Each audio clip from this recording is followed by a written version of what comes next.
வணக்கம் மக்களே, அனைவருக்கும் இனிய வணக்கம்.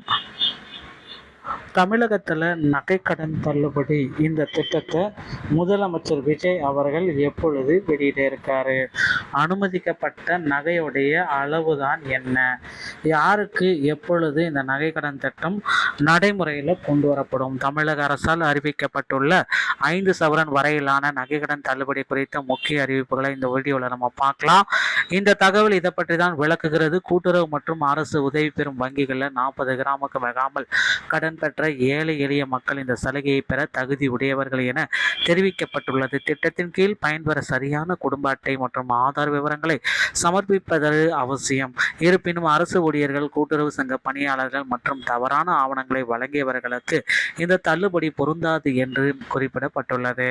தகுதியான பயனாளர்களின் பட்டியல் அடிப்படையில் வரும் முதல் தேதி 1/9/2026 முதல் நகைகளை திரும்ப பெறும் நடைமுறையை கொண்டு வர போறதா தகவல்கள் வந்திருக்குங்க. எந்தெந்த வங்கிகளில் இது பொருத்தமாக இருக்கும், யாரெல்லாம் இதை நகைக்கடன் தள்ளுபடிக்கு பொருத்தமான நபர்கள் யார் யார்? ஸோ இதை பற்றின ஒரு விரிவான விளக்கத்தை நம்ம வீடியோவில் பார்க்கலாம். மக்களை நீங்கள் நம்முடைய சேனலை முதல் முறையாக பார்க்குறீங்க அப்படின்னா ஒரு சப்ஸ்கிரைப் அண்ட் பெல்லை கிளிக் பண்ணி வச்சுக்கோங்க. வாங்க வீடியோக்குள்ளே போகலாம். தமிழகத்தில் பொதுவாகவே பார்த்தீங்கன்னா நகைக்கடன் தள்ளுபடிக்காக காத்திருப்பு காலங்கள் எல்லாமே இருக்குது.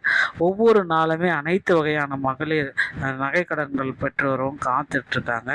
ஆனால் இப்போ இதற்கான அறிவிப்புகள் எப்பொழுது வரும், எப்போ இந்த நகைக்கடன் தள்ளுபடியை முதலமைச்சர் விஜய் வெளியிடுவார் அப்படின்றது கூட்டுறவு வங்கிகள் மற்றும் அரசு சில உதவி பெறும் வங்கிகளில் 5 ஆண்டுகளாக காத்திருந்த ஏழை மக்களுக்கு முதல்வர் விஜய் ஒரு நல்ல செய்தியை வழங்கியிருக்காங்க. ஸோ 5 வருட காத்திருப்பு ஜாக்பாட்டான ஒரு அறிவிப்பு. கூட்டுறவு வங்கிகள் மற்றும் சில அரசு உதவி பெறும் வங்கிகளில் இதற்கான அறிவிப்பு. 40 கிராம் வரை நகைக்கடன் தள்ளுபடி, அதாவது 5 சவரன். ஸோ நகைக்கடன் தள்ளுபடி முழுமையாக வழங்கப்படும். 40 கிராமுக்கு மேலே இருந்துச்சுன்னா 41 கிராம் இருந்தாலும் நகைக்கடன் தள்ளுபடி பெற தகுதியற்றவர்களாக கருதப்படுவார். ஸோ இந்த மாதிரி ஆவணங்கள் கண்டிப்பாக உங்ககிட்ட இருக்கணும். சரியான குடும்ப அட்டை மற்றும் ஆதாரின் விவரங்களை சரியாக அளித்தவர்கள், தற்பொழுது வரை செல்லுபடியாகும் வேலிட் குடும்ப அட்டை, இலங்கை வாழ் தமிழர் மறுவாழ்வு முகாம்களில் வசிப்பவர்கள், அரசின் குடும்ப ஓய்வூதியர்கள், இவங்களும் இதற்கு தகுதியானவர்கள்.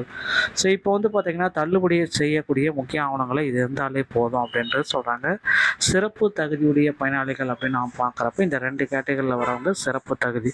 இலங்கை தமிழர்களும் குடும்ப ஓய்வூதியர்களும். ரேஷன் கார்டு அல்லது ஆதார் எண் கொடுக்காமல் கடன் பெற்றவர்கள் தள்ளுபடி நிராகரிப்பு. வேறு ஒருவரின் ஆவணங்களை மாற்றி கொடுத்து நகைக்கடன் பெற்றவர்கள் நிராகரிப்பு. தவறான எண்களை பதிவு செய்திருந்தால் அவர்களுக்கும் நிராகரிப்பு கண்டிப்பாக நடக்கும் அப்படின்றத சொல்கிறாங்க. அரசு ஊழியர்கள், அரசாங்க ஊழியர் இருந்தாலும் உங்களுக்கு நிராகரிப்பு. கூட்டுறவுத்துறையினர், கூட்டுறவுத்துறை ஊழியர்கள் மற்றும் அவர்தம் குடும்பத்தினர் இருந்தாலும் உங்களுக்கு பட்டியலில் நிராகரிப்பு செய்யப்படும் அப்படின்னு சொல்கிறாங்க. ஸோ இந்த காரணத்தினால் பார்த்தீங்கன்னா உங்களுக்கு நிராகரிப்பு. ஏற்கனவே கடனை செலுத்தியவர்கள் முழுமையான தொகையை செலுத்தியவராக இருந்தாலும் உங்களுக்கு நிராகரிப்பு படும். வெளிமாநில ஆவணங்களுக்கு அனுமதி அறவே கிடையாது. தமிழ்நாட்டை சேர்ந்த ரேஷன் அட்டை மற்றும் ஆதார் அட்டை சமர்ப்பித்தவர்களுக்கு மட்டுமே தள்ளுபடி பொருந்தும். ஆந்திரா, கேரளா, தெலுங்கானா, புதுச்சேரி போன்ற வெளிமாநில ஆதார் ரேஷன் அட்டையை வைத்து கடன் வாங்கியவர்களுக்கு இந்த தள்ளுகை பொருந்தாது அப்படின்னு சொல்கிறாங்க. ஸோ இதுக்கு பார்த்தீங்கன்னா 40 கிராமுக்கு மேலே இருந்தால் தகுதி இல்லை. வெளிமாநில ஆதார் ரேஷன் இருந்தால் தகுதி இல்லை. ஆவணப்பிள்ளை ஏதாவது மாற்றி கொடுத்திருந்தால் தகுதி கிடையாது. அரசு கூட்டுறவு ஊழியர்களாக இருந்தால் தகுதி இல்லை. போலி நகை மற்றும் கடனை முடித்தவராக இருந்தாலும் தகுதி இல்லை. அடுத்து என்ன நடக்கும் அப்படின்றது தான் இப்போ கேள்விக்குறியாக இருக்குது. அடுத்த கட்ட நிகழ்வாக என்ன நடக்க போகுது? இதில் பார்த்தீங்கன்னா அந்த தகுதியற்றவர்களுடைய எல்லாமே பட்டியல் எல்லாமே எடுத்துகிட்டு இருக்காங்க. இறுதி சரிபார்ப்பு ஒரு 1/9/2026 முதல் அரசாணை அதிகாரப்பூர்வமாக அறிவிக்க வராங்க. அரசு செலுத்தும் பயனாளிகளுக்கான கடன் தொகை நேரடியாக வங்கி கணக்கில் அரசே செலுத்தும். அதன் பிறகு பயனாளிகள் தங்கள் நகைகளை வங்கியிலிருந்து மீட்டு கொள்ளலாம் அப்படின்றத குறிப்பிட்டு சொல்லியிருக்காங்க. உங்கள் நகை இனி உங்கள் கையில். இந்த மாதிரி பயனுள்ள தகவல்களாக இருந்தால் உடனடியாக நீங்கள் தெரிஞ்சுக்க நீங்கள் நம்முடைய சேனலோடு இணைந்திருங்கள். மீண்டும் ஒரு நல்ல தகவலோடு நான் உங்களை சந்திக்கிறேன். நன்றி, வணக்கம், தேங்க்யூ.